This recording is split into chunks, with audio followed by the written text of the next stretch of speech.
Kakinada cinema రోడ్లో గల సూర్యకళా మందిరంలో ఈ నెల 27వ తేదీ నుండి సెప్టెంబర్ 4వ తేదీ వరకు శ్రీరామ సమాజం ఆధ్వర్యంలో నిర్వహిస్తున్న 131వ గణపతి సంగీత హరికథ నాటక మహోత్సవాలు ఘనంగా ముగిశాయి. అందులో భాగంగా ఆఖరి రోజు కార్యక్రమంలో భాగంగా స్వర నీరాజనం, స్వర రాగసుధ సప్తవాయిద్య సమ్మేళనం కార్యక్రమం జరిగింది.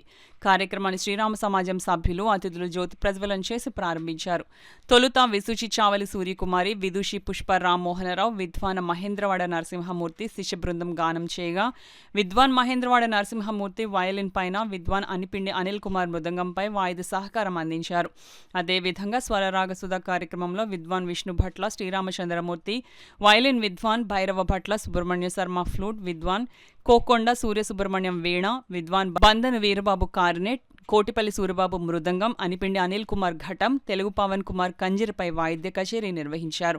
ఈ సందర్భంగా శ్రీరామ సమాజం కార్యదర్శి మునుగంటి వెంకట్రావు మాట్లాడుతూ కార్యక్రమాలకు సహకరించిన ప్రతి ఒక్కరికి కృతజ్ఞతలు తెలిపారు. కార్యక్రమంలో శ్రీరామ సమాజం అధ్యక్షులు ఆకొండి శ్రీనివాసరాజారావు, ఉపాధ్యక్షులు doctor M V Bharatalakshmi, doctor D V రాఘవరావు, కార్యదర్శి ట్రస్టీ మునుగంటి వెంకట్రావు, సహాయ కార్యదర్శులు Chavali Suryakumari, M V G Krishnamraju, treasurer Nallamilli Manibabu, legal adviser Ayyagari Venkatesh, organising secretary G N K D Venkatrao, సంగీత విద్వాంసరాలు పెద్దాడ సూర్యకుమారి, కనుమూరి రాజలక్ష్మి, గాయని డి విజయలక్ష్మి పెద్ద సంఖ్యలో సంగీత ప్రియులు పాల్గొన్నారు.